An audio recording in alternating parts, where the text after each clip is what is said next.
Bienvenue dans notre live de ce dimanche 12 mai 2024.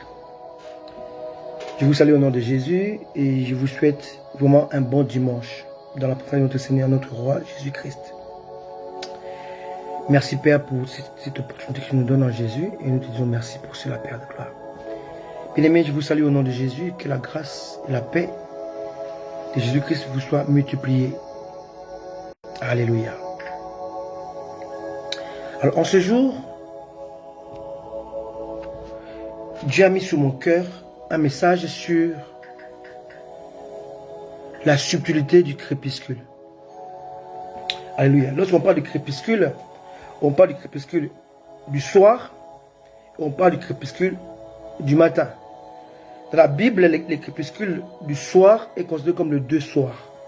Vous vous souvenez, lors de mon message sur la Pâque, j'ai parlé de Exode 12, verset 6, où Dieu dit à Moïse de choisir un chevreau ou un agneau le 10e jour et de le garder pendant 4 jours, et le 4e jour, après l'observation, on le tue entre 2 soirs, on l'immole entre 2 soirs. Le 2 soirs est considéré comme le crépuscule du soir. Le 2 soirs. Et le crépuscule du matin, c'est aussi autre chose. Alors, dans mon message de ce matin, Dieu m'a mis à cœur de parler de ces 2 crépuscules qui cachent beaucoup de mystères, qui cachent beaucoup de subtilité, qui cachent beaucoup de profondeur. Alléluia. Bien-aimés, tous les hommes, depuis Adam jusqu'à aujourd'hui, sont régis par 4 principes inaliénables, incontournables. Alléluia. Nous avons la naissance, la mort, la résurrection. Et le 4e principe, c'est un choix de tout homme. Soit la félicité, soit la damnation. Alléluia. Et dans cette vie si bas, l'homme doit faire le choix de son 4e principe. La naissance, la mort, la résurrection, la félicité ou la damnation. La Bible dit que celui qui a le Fils a la vie, celui qui n'a pas le Fils n'a pas la vie. Donc pour avoir le 4e principe, qui est la félicité, que Dieu souhaite pour tout être humain, tout homme né d'Adam, que la personne puisse naître de Christ. Si quelqu'un est en Christ, devient une nouvelle créature, les choses anciennes sont passées et voici toutes choses sont devenues nouvelles. Alléluia. C'est ça qui est très important. Alors, Jésus a dit, celui qui croit en moi vivra même s'il meurt. Alors cela, c'est l'accès. Christ est l'accès au 4e principe qui s'appelle la félicité. Alléluia. Amen. Et la Bible nous parle de 2 types de résurrection qui sont considérés comme 2 types de choix dans lesquels l'homme choisit soit la félicité éternelle, la vie éternelle, soit la damnation éternelle. Mais la Bible nous parle de la première résurrection qui est essentiellement réservée aux justes, à ceux qui ont part ou qui auront part à la félicité éternelle. Alors, nous lisons dans 1 Thessaloniciens 4, versets 16 et 17, on parle de la résurrection. Alléluia. Je vais lire vite fait. 1 Thessaloniciens 4, 16 et 17. Laissez-moi trouver ça. Voilà. 1 Thessaloniciens 4, 16, 17. Car le Seigneur lui-même a un signal donné à la voix d'un archange et au son de la trompette de Dieu, descendant du ciel, et les morts en Christ resteront premièrement. Ensuite, nous les vivants qui serons restés, nous serons tous ensemble enlevés avec eux sur les nuées à la rencontre du Seigneur dans les airs, afin ainsi nous serons toujours avec les Seigneurs. 18. Consolez-vous donc les uns les autres par ces paroles. Alléluia.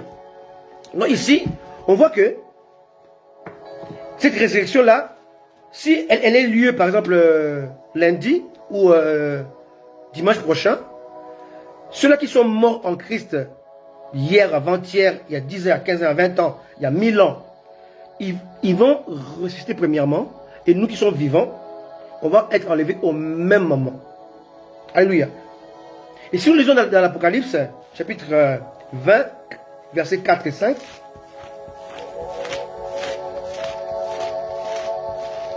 Apocalypse chapitre 20, versets 4 et 5. Voilà, je suis. Alors, il est dit ceci. Et j'ai vu des trônes, et ceux qui s'y assis furent donné le pouvoir de juger. Et j'ai vu les âmes de ceux qui avaient été décapités à cause du témoignage de Jésus et à cause de la parole de Dieu, et de ceux qui n'avaient pas adoré la bête ni son image, et qui n'avaient pas reçu la marque sur leur front, ni sur leurs mains. Ils rêvèrent à la vie, et ils règnent avec Christ pendant 1000 ans. Les autres morts ne rêvèrent pas point à la vie jusqu'à ce que les 1000 ans soient accomplis. C'est la première résurrection. Alors, on parle de la résurrection dans l'épître aux Thessaloniciens. On parle de la résurrection dans le livre de l'Apocalypse des gens. Alors, les deux résurrections sont appelées la première résurrection. Pourquoi première résurrection? Parce que ces deux résurrections ne concernent que de justes, de ceux qui ne seront pas admis à la damnation éternelle. Alléluia. Non, ces deux résurrections sont séparées par 1000 ans. Je dis bien la première et deux en un. La première, c'est par rapport à l'enlèvement. Si ce soir il y a l'enlèvement, par exemple, il y aura ceux qui sont morts en Christ. De Paul, de Pierre, de Moïse, d'Abraham, tout ça, mais ils vont ressusciter. Mais quelqu'un va me dire, mais ils sont déjà ressuscités lorsque Jésus-Christ était mort. Oui, tous les saints étaient ressuscités, ils ont marché dans la ville. Oui, mais ils étaient enterrés. Ils sont restés pour montrer que Jésus-Christ est la vie. Maintenant, lorsque le son de la trompette va sonner par l'archange, ils sont maintenant au paradis. Et le paradis, c'est tout au 3e ciel. Donc, ils vont maintenant, ils sont esprits, ils vont descendre, ils vont revenir prendre leur corps qui était enseveli, qui est devenu poussière. Ce corps-là va maintenant être revêtu de corps de gloire. 1 Corinthiens 15 l'explique. Alléluia. Alléluia. Paul l'explique dans 1 Corinthiens 15. Vous pouvez le lire. Donc, ils vont descendre. Donc, leurs esprits qui sont au paradis vont descendre sur la terre. Maintenant, va rentrer dans leur corps devenu poussière. Va se reformer. Et quand ils vont commencer à monter au ciel, nous qui serons vivants, on va monter avec eux. Rappelez-vous que Paul, lorsqu'il écrivait cela, Paul croyait qu'il serait parmi ceux qui seraient vivants. Mais Paul aujourd'hui il est mort. Est-ce que vous comprenez? C'est ça. Donc ils vont monter, maintenant, non pas au paradis, mais ils vont aller dans le royaume de Dieu. Voilà pourquoi les gens qui témoignent, ils ont dit, oui, Dieu m'a montré un tel et en enfer. C'est totalement et complètement faux, parce qu'en enfer, il n'y a personne. Même pas le diable. Oh, Satan en enfer. Satan n'est pas en enfer. Il va aller en enfer le jour que Dieu a décidé. Pas avant. Amen. Et Moïse, Abraham, ils ne sont pas au ciel. Ils sont au paradis. Le paradis, c'est le 3e ciel. Et ce n'est pas le royaume de Dieu. C'est un lieu de félicité. Mais ce n'est pas là où Dieu va faire avec nous ce qu'on appelle les noces de l'agneau. Alléluia. Amen. Donc c'est ça, il faut que les chrétiens comprennent ces deux aspects des choses. Alléluia. Si un chrétien meurt en Christ, il va au paradis, pas au ciel. Quand je parle du ciel, je parle de là où Dieu a dressé son trône. Non. Ils vont au paradis en attendant la résurrection. De 1 Timothée, non, 1 Thessaloniciens 4. En attendant cette résurrection-là. La résurrection qui sera opérée pendant l'enlèvement de sang. Il y a une deuxième résurrection. C'est la résurrection qui sera opérée pour le millénium. Est-ce que vous comprenez? L'enlèvement, les gens vont au ciel. Le millénium, ça se fera sur la terre. On va régner avec Christ pendant 1000 ans. Et ceux qui seront avec Christ seront enlevés pendant l'enlèvement. Alléluia. Et ceux qui seront sur la terre étant justes, on va régner 1000 ans avec Christ. Donc, les 2 résurrections sont appelées la première résurrection. Alors, les quatre principes inaliénables de chaque être humain, c'est la naissance, la mort, la résurrection, la félicité ou la damnation. Alléluia. Alors, si on comprend depuis Adam, on va comprendre que Adam a été créé et formé. Adam et Ève ont été créés le même jour, mais ils ont été formés de jours différents. Adam avait la gestion de ce que Dieu avait créé avant que Dieu ne forme Ève. Ève était créée mais cachée en Adam. Dieu a dû endormir Adam pour former Ève. Adam a été créé avec la matière brute, à partir de matière brute. Mais Ève a été créée à partir de matière déjà formée. Donc Ève a été créée mais cachée dans Adam comme une sorte de côte. Donc Dieu a dû endormir Adam pour sortir la côte et former Ève. Donc Adam et Ève ont été créés le même jour, mais ont été formés des jours différents. Amen. De la même manière, Dieu a endormi le dernier Adam pour sortir la dernière Ève, qui est l'Église. Et en dehors de Adam et Ève, Dieu crée les humains au travers de ce que j'appelle souvent la création indexée. Cela veut dire quoi? Ça veut dire que Dieu a pris Christian, il a mis dans Christian que je suis la semence qui est la source de la création indexée. Mais cette création indexée là, Dieu a mis dans élu l'endroit pour que cette semence qui est en moi puisse maintenant grandir. Donc moi, j'ai ce qu'on appelle la création indexée en moi. Mais cette création indexée ne peut pas se développer en dehors de Élu, mon épouse.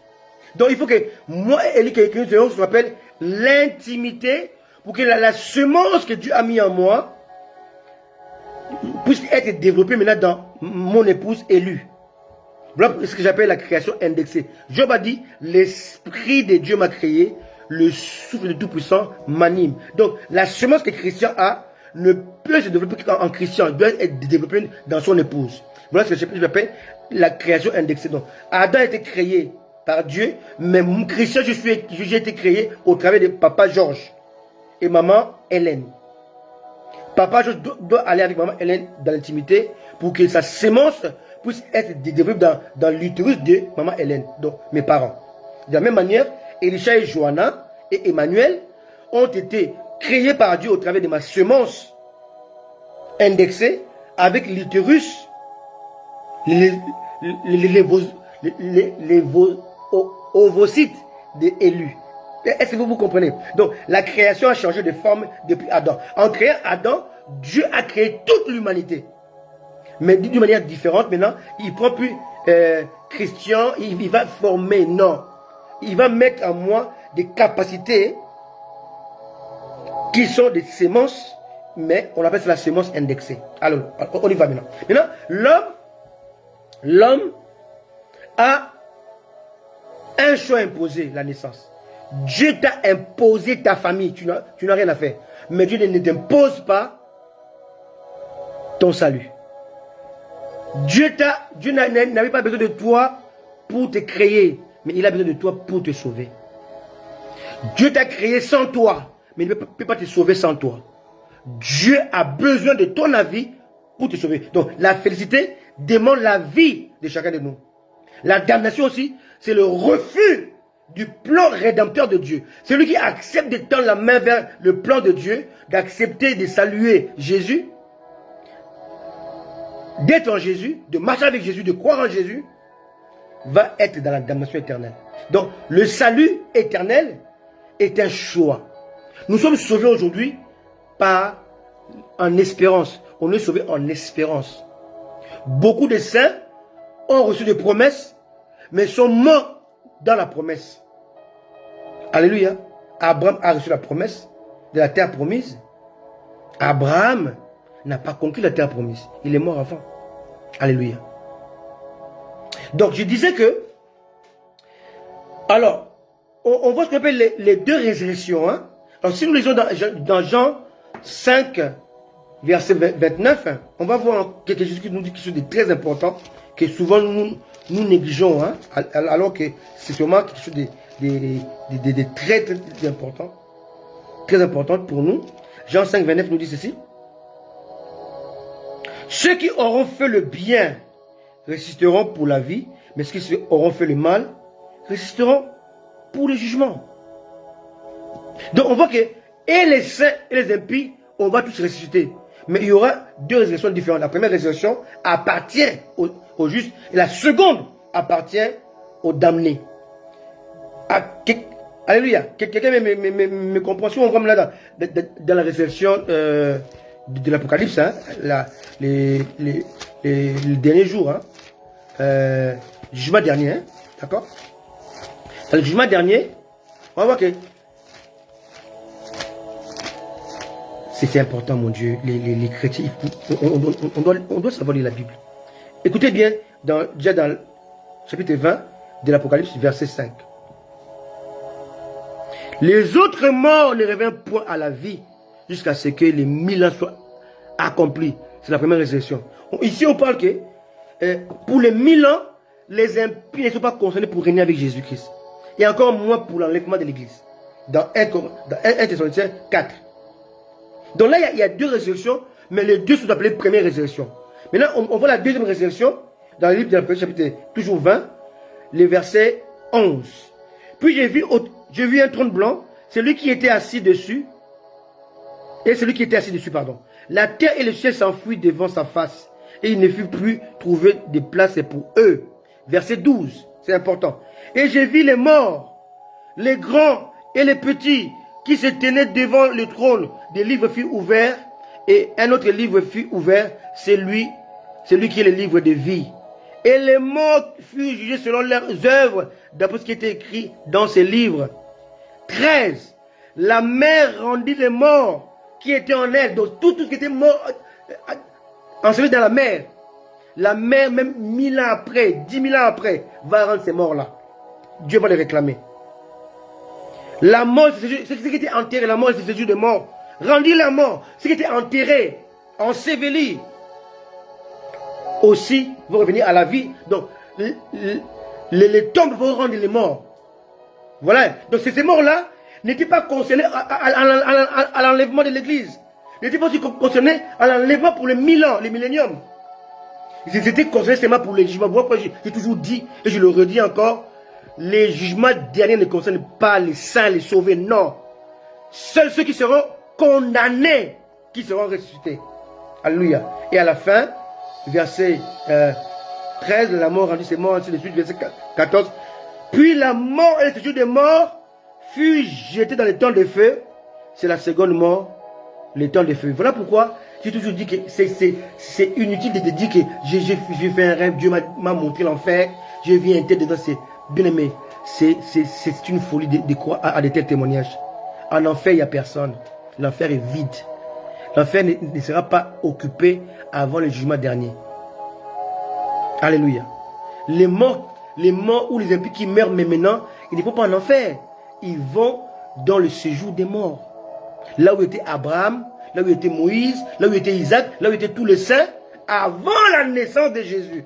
Avant la saison que Dieu avait réservée. D'ailleurs, si vous lisez l'histoire de Samuel, lorsque Samuel était mort, Saül est parti consulter une femme qu'on appelle disait de bonnes aventures. Il a fait revenir Samuel. Et Samuel a dit, demain, vous et moi, nous serons ici. Donc on voyait qu'avant Jésus, les justes et les injustes étaient mélangés dans le séjour des morts. Et dans Matthieu 27, on voit que lorsque Jésus s'est ressuscité, les tombeaux furent ouverts et les morts sont revenus à la vie. Quelle mort? Tous les saints, tous les saints étaient revenus à la vie. Donc les Abraham, les Isaac, tous ces mondes-là étaient mélangés avec les impies de leur époque. Alléluia. Mais c'est Jésus qui est venu faire la séparation Désormais, ce qui meurt aujourd'hui depuis la croix de Jésus, on est séparés. On a deux destinations séparées. Ceux qui meurent sans Christ, ils restent dans le séjour des morts. Voilà pourquoi dans l'histoire du pauvre Lazare, c'est bien marqué, Jésus qui raconte cela. Il dit que Lazare est mort, il fut enlevé. Alléluia. Et le riche était mort, il fut enseveli. Donc on voit, il y a un qui est descendu vers le bas, l'autre est monté vers le haut. Mais les deux endroits sont connectés, on peut se voir. Lazare pouvait voir les riches pouvaient voir Lazare. Ce sont les deux mondes spirituels invisibles. Ils pouvaient se voir, ils pouvaient aussi se parler. Alléluia. Parce que les riches a demandé à Lazare de tremper le bout de son doigt pour nous rafraîchir la langue. Donc on voit deux mondes invisibles, mais qui sont connectés, on peut se voir. Alléluia. C'est très important. Amen. Alors, laissez-moi vous parler de Jésus le mystérieux. Si tout homme connaît les quatre principes inaliénables, Jésus homme devait aussi le connaître. Mais la différence entre Jésus homme et toi et moi, c'est que Jésus a été annoncé. Il a été annoncé depuis avant la création du monde. Pierre le dit, l'agneau de Dieu prédestiné avant la création du monde. Il a été annoncé lorsque Adam avait péché. Genèse chapitre 3 verset 15. La semence de la femme, les descendants, la descendance écrasera la tête de serpent. On parle de Jésus.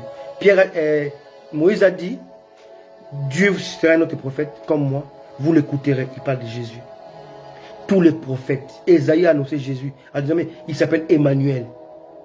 Michel a même dit qu'il va naître à Bethléem. Donc, Jésus-Christ a été annoncé depuis avant la création du monde et au début de la création du monde. Jusqu'à aujourd'hui. Alors, mon message aujourd'hui est basé sur Christ. Voilà pourquoi je parle de la subtilité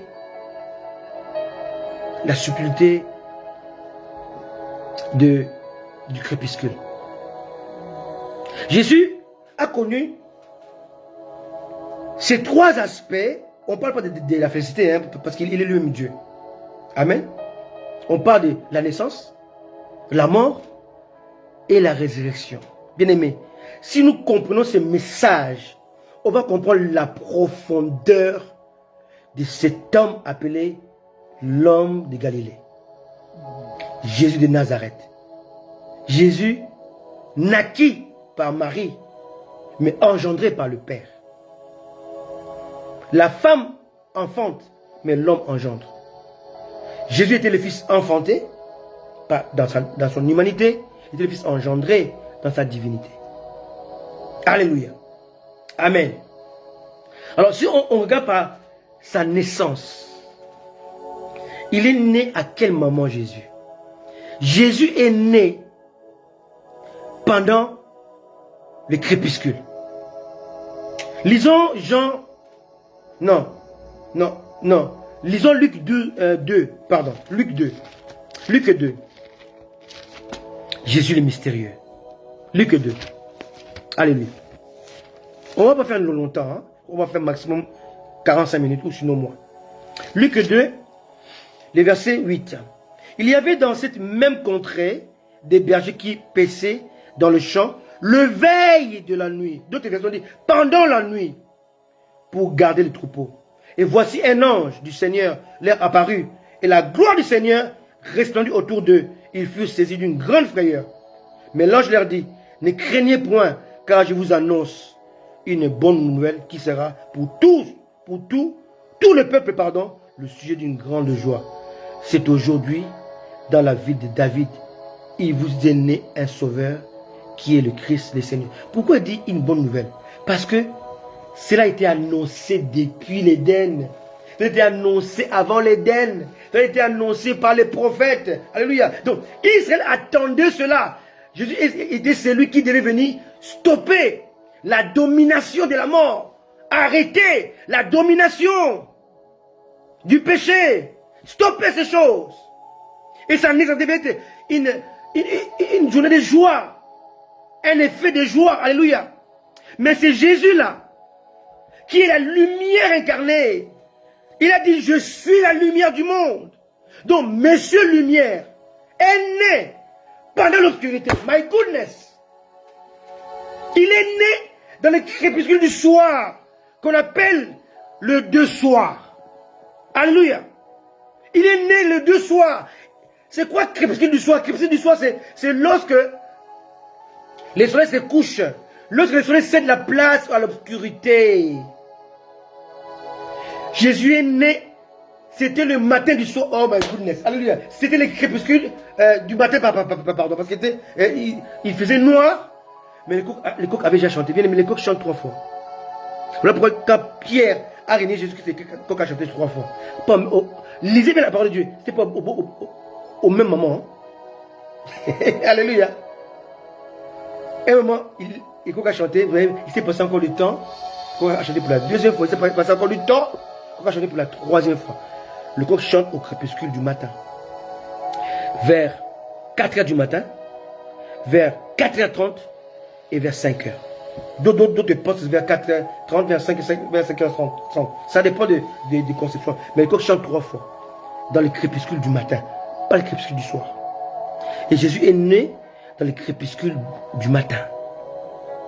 La Bible dit dans Luc 2 que les bergers étaient en fait, ils vivaient dans le champ pour garder les troupeaux à cause de nous. Est-ce que vous comprenez? Maintenant, Jésus est né, il faisait encore nuit. Quand je vois le dessin animé de ma fille Emmanuel, je vois la Bible en dessin animé et on montre des bergers en train de dormir. Après, l'ange vient, il y a la gloire de la lumière les a aveuglés. Et puis, il y avait les fils d'un berger qui disaient, en fait, dans le film de ma fille, hein, il dit, mais papa, on va partir, à qui on va laisser les brebis? Son père lui a dit, bon, c'est pas biblique, hein, c'est ce que je vois dans le film. Il dit, les brebis vont se garder eux-mêmes. On va d'abord aller voir le roi qui est né. Donc, vous pouvez faire vos recherches, vous pouvez voir que Jésus est né dans les crépuscules du matin. Ici, il est question du mystère entre le deux soirs et les crépuscules du matin. Déjà, sa naissance s'est fait pendant l'obscurité. C'est lui qui est la lumière du monde, naquit dans l'obscurité, dans l'air opaque. Alléluia. Et tout ça, ce n'est pas anodin. On va le voir. Maintenant, la mort de Jésus, s'il te plaît, à quel moment? Il faut savoir que Jésus-Christ était la Pâque incarnée. Oh my goodness. Jésus était l'agneau pascal. Amen. Donc l'agneau pascal est devenu agneau pascal selon la parole de Dieu. Dieu avait dit à Moïse, Exode 12, verset 6, vous l'immolerez entre 2 soirs. Cela veut dire que Jésus doit mourir entre 2 soirs. Alors, la Bible dit que de la 6e heure à la 9e heure, donc de midi à 15 heures, Jésus a été crucifié à 9 heures du matin, à la 3e heure. Il a été crucifié à 9 heures du matin, donc à la 3e heure. Mais de la 6e heure, donc de midi à 15 heures, donc de la 6e à la 9e heure, donc il est resté à la croix 6 heures. L'homme est créé le 6e jour. Donc pendant 6 heures, il a payé la faute de l'humain. Quelqu'un me comprend? Alléluia. Il est resté 6 heures parce que l'homme a été créé le 6e jour. Alléluia. C'est très important. Alléluia. Amen. Amen. Donc il est crucifié à la 3e heure. Il est de la 6e heure à la 9e heure. Il y a eu l'obscurité sur toute la terre. C'est ça les 2 soirs. La vie, la lumière du monde ne pouvait pas donner sa vie en pleine lumière. Il y a contradiction. Alléluia. La lumière du monde devait s'éteindre entre 2 soirs. Voilà pourquoi, dans le livre de la Genèse, chapitre 1, on voit que le Saint-Esprit va se mouver sur les eaux polluées pendant le tohu-bohu, pendant les 2 soirs. Le Saint-Esprit rentre en œuvre pour que Dieu puisse dire, le Saint-Esprit a été envoyé sur les eaux polluées. Quand on parle des eaux, on parle des nations. Alléluia. Alléluia. Donc Dieu agit dans ta vie entre deux soirs. Quand tu commences à voir que les choses ne marchent pas, rien n'avance, tu es là et tout est troublé. Tu ne comprends plus rien. Tu es dans les questionnements. Tu vis soit le deux soirs, soit le crépuscule. Ou tu es dans le crépuscule du soir, ou tu es dans le crépuscule du matin.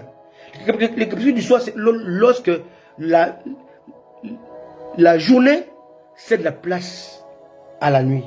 Le crépuscule du matin, ou le crépuscule du matin, c'est lorsque la nuit cède la place au jour. Et c'est ce temps-là, il fait pas jour. Il ne fait pas clair, il fait obscur. Je vous ai toujours dit que l'obscurité n'est pas les ténèbres. C'est différent.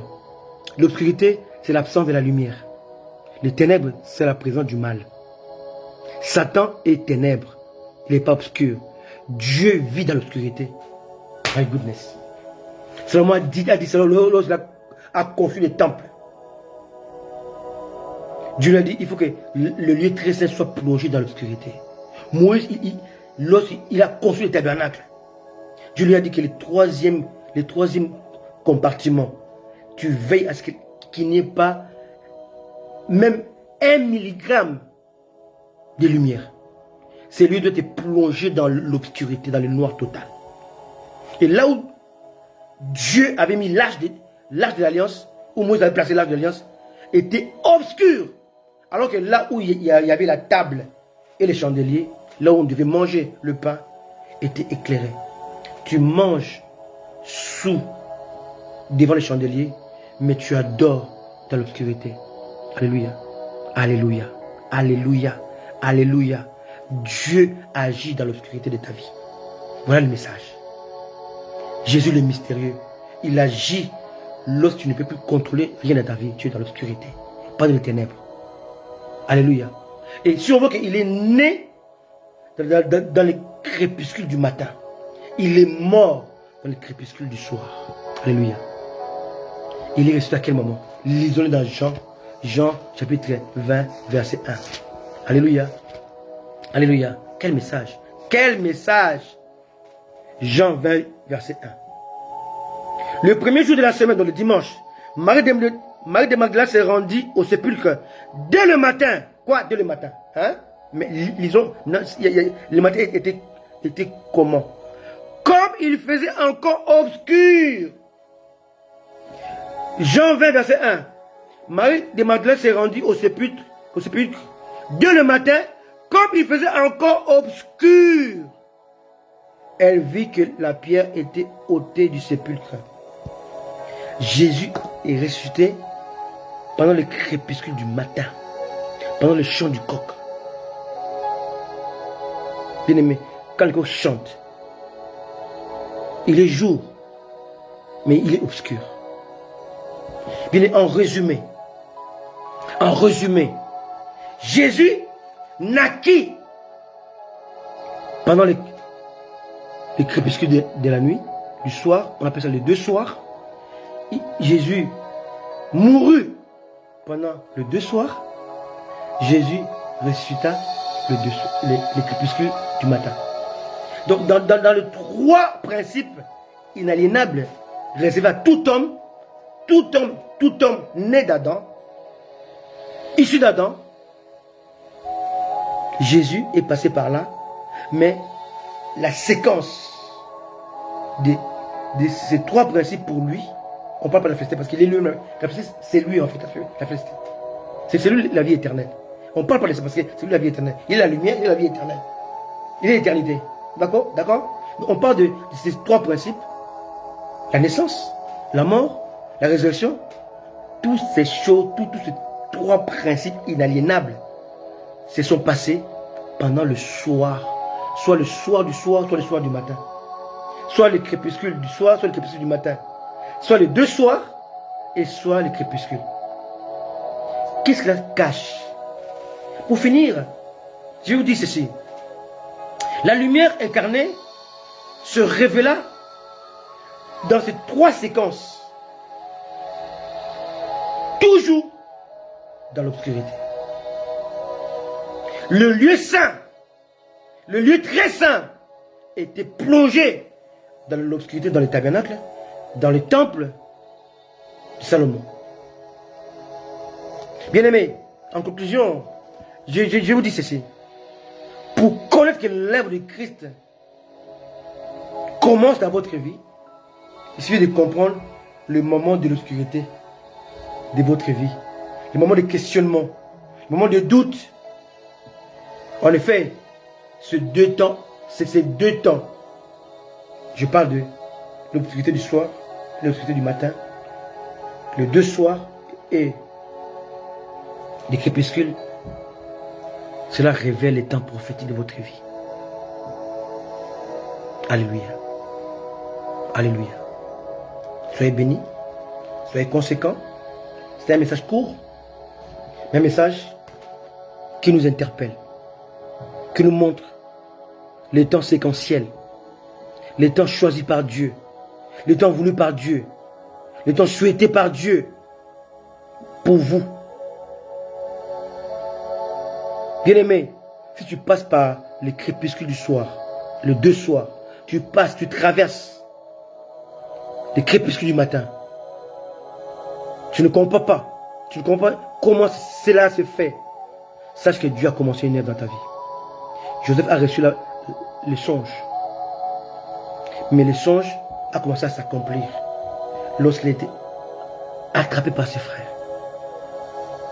Jeté dans un puits sans eau.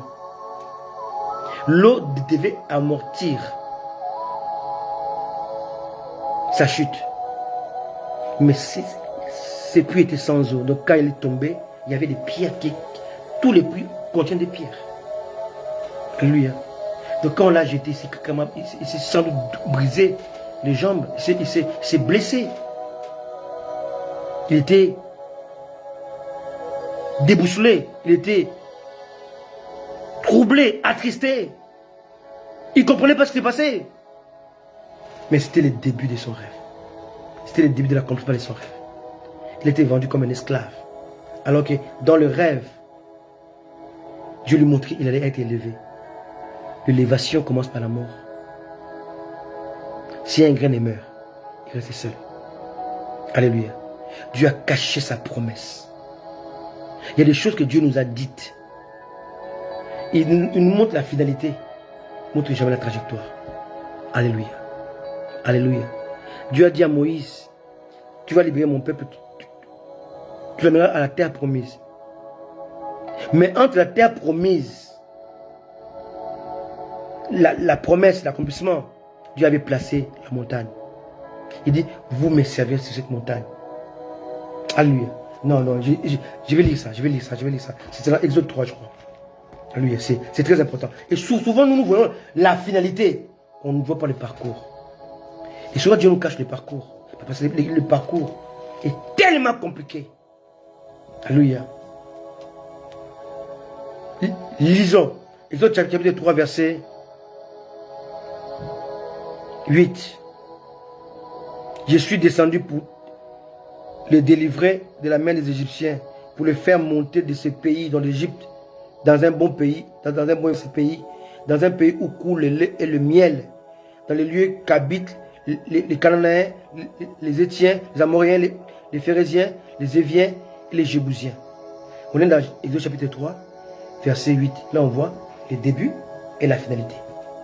Mais entre les deux, verset 12, Dieu dit, je serai avec toi.